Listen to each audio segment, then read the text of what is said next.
നമസ്കാരം. ഒരു രാത്രിയിലെ ഉറക്കം എന്നേക്കുമായുള്ള ഉറക്കമായി മാറിയാലോ? ഉറങ്ങാൻ കിടന്ന് പിന്നീട് ഒരിക്കലും എഴുന്നേൽക്കാത്തതിനെ കുറിച്ച് ചിന്തിച്ചിട്ടുണ്ടോ? ശാന്തമായി ഉറങ്ങുന്നതിനിടെ മരണത്തിലേക്ക് വഴുതി വീഴുന്ന വാർത്തകൾ നമ്മൾ കണ്ടിട്ടുണ്ട്. അപൂർവങ്ങളിൽ അപൂർവമാണെങ്കിലും ഈ വർഷം ഇതുവരെ കേരളത്തിൽ പലയിടത്തും ഇത്തരത്തിലുള്ള സംഭവങ്ങൾ റിപ്പോർട്ട് ചെയ്യപ്പെട്ടിട്ടുണ്ട്.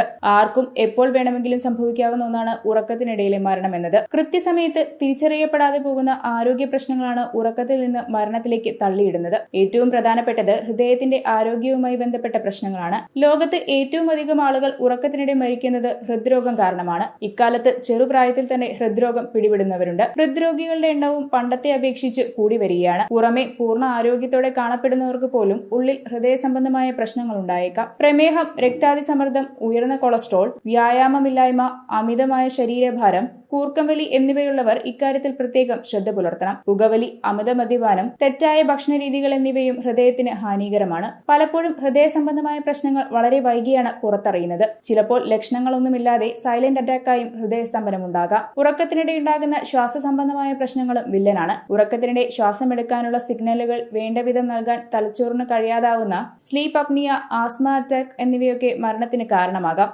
അമിതമായി ലഹരി ഉപയോഗിച്ച ശേഷം ഉറങ്ങുന്നവർ ഭക്ഷണം തൊണ്ടയിൽ കുരുങ്ങി മരിച്ചു പോകുന്ന സംഭവങ്ങളും ഉണ്ടായിട്ടുണ്ട്. ഹെറോയിൻ പോലെയുള്ള ശക്തിയേറിയ സൈക്കോ ആക്റ്റീവ് ലഹരി വസ്തുക്കൾ ഉപയോഗിച്ച ശേഷം കിടന്നുറങ്ങുന്നവരിലാണ് ദൗർഭാഗ്യകരമായ ഈ അവസ്ഥ കണ്ടുവരാറുള്ളത്. ലഹരിയിൽ ലയിച്ചുറങ്ങുമ്പോൾ കൃത്യമായ നിർദ്ദേശങ്ങൾ ശരീരത്തിന് നൽകാൻ തലച്ചോറിന് കഴിയാതെ വരാം. ഇതാണ് മരണത്തിലേക്ക് നയിക്കുന്നത്. നവജാത ശിശുക്കൾക്ക് മുലപ്പാലോ ഭക്ഷണമോ നൽകുമ്പോൾ അമ്മമാർ വളരെ ശ്രദ്ധിക്കണം. കുഞ്ഞുങ്ങൾക്ക് കിടത്തി പാൽ കൊടുക്കരുത്. ഉറങ്ങുമ്പോൾ കുട്ടികൾ കഴിച്ച ഭക്ഷണം തൊണ്ടയിലേക്ക് തികട്ടി വരാനും മരണം സംഭവിക്കാനും ഇടയുണ്ട്. ഉറക്കത്തിനിടെയുണ്ടാകുന്ന അപസ്മാരമാണ് മറ്റൊരു വില്ലൻ. കണ്ടെത്താൻ വൈകിപ്പോകുന്ന ഹൃദ്രോഗങ്ങളും കുട്ടികളിൽ മരണത്തിനിടയാക്കുന്നു. ജനിച്ച് ആദ്യത്തെ ഒരു വർഷത്തിനുള്ളിൽ പ്രത്യേകിച്ച് കാരണമൊന്നുമില്ലാതെ ഉറക്കത്തിൽ നവജാത ശിശുക്കൾ മരിക്കുന്ന സംഭവങ്ങൾ സാധാരണമാണ്.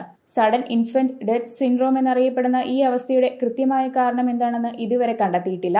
ഇന്ത്യ ഉൾപ്പെടുന്ന തെക്ക് കിഴക്കൻ ഏഷ്യയിലെ ചെറുപ്പക്കാരിൽ കണ്ടുവരുന്ന മറ്റൊരവസ്ഥയാണ് sudden unexplained nocturnal death syndrome. ഇതൊരു പാരമ്പര്യ രോഗമായിട്ടാണ് കണക്കാക്കുന്നത്. ബ്ലൂ കോളർ ജോലി ചെയ്യുന്ന, പുകവലിക്കാത്ത, ആരോഗ്യമുള്ള ചെറുപ്പക്കാരിലാണ് ഇത്തരം മരണങ്ങൾ കൂടുതൽ റിപ്പോർട്ട് ചെയ്യപ്പെട്ടിട്ടുള്ളതെന്ന് ഞെട്ടിപ്പിക്കുന്ന വസ്തുതയാണ്. ഇനി പറയുന്ന ലക്ഷണങ്ങൾ ഉറക്കത്തിനിടെയുള്ള മരണത്തിലേക്ക് നയിക്കുമെന്ന് തറപ്പിച്ചു പറയാൻ സാധിക്കില്ലെങ്കിലും ഡോക്ടറെ കാണുന്നത് നല്ലതാണെന്ന് വിദഗ്ധർ പറയുന്നു. നെഞ്ചുവേദന, പ്രത്യേകിച്ച് രാത്രിയിൽ ഉണ്ടാവുന്ന വേദന, കിടക്കുമ്പോൾ ശ്വാസമുട്ട്, നന്നായി ഉറങ്ങിയാലും അകാരണമായ ക്ഷീണം തോന്നുക, ഇടയ്ക്കിടെ ശ്വാസമെടുപ്പ് തടസ്സപ്പെടുന്ന രീതിയിലുള്ള കൂർക്കമലി, അടിക്കടി ഉണ്ടാവുന്ന ബോധക്ഷയം എന്നിവ ശ്രദ്ധയിൽപ്പെട്ടാൽ ഡോക്ടറെ കാണണം. കുടുംബത്തിൽ അടുത്ത ബന്ധുക്കൾ ആരെങ്കിലും ഉറക്കത്തിൽ അപ്രതീക്ഷിതമായി മരിച്ചിട്ടുണ്ടെങ്കിലും സൂക്ഷിക്കണം. ദിവസം 7 മുതൽ 8 മണിക്കൂർ വരെ സ്വസ്ഥമായി ഉറങ്ങുന്നതാണ് ആരോഗ്യകരമായ ജീവിതത്തിന് നല്ലത്. നന്നായി ഉറങ്ങിയില്ലെങ്കിൽ ഹൃദയാഘാതം, മസ്തിഷ്കാഘാതം, ടൈപ്പ് 2 പ്രമേഹം എന്നിവയുടെ സാധ്യത കൂട്ടുമെന്ന് പല പഠനങ്ങളും പറയുന്നുണ്ട്. ശരീരത്തിന്റെ വളർച്ചയ്ക്കും കോശങ്ങളുടെ പുനരുദ്ധാരണത്തിനും രോഗപ്രതിരോധ ശേഷിക്കും ആവശ്യമായ പല പ്രവർത്തനങ്ങളും ഉറക്ക സമയത്ത് നടക്കുന്നുണ്ട്.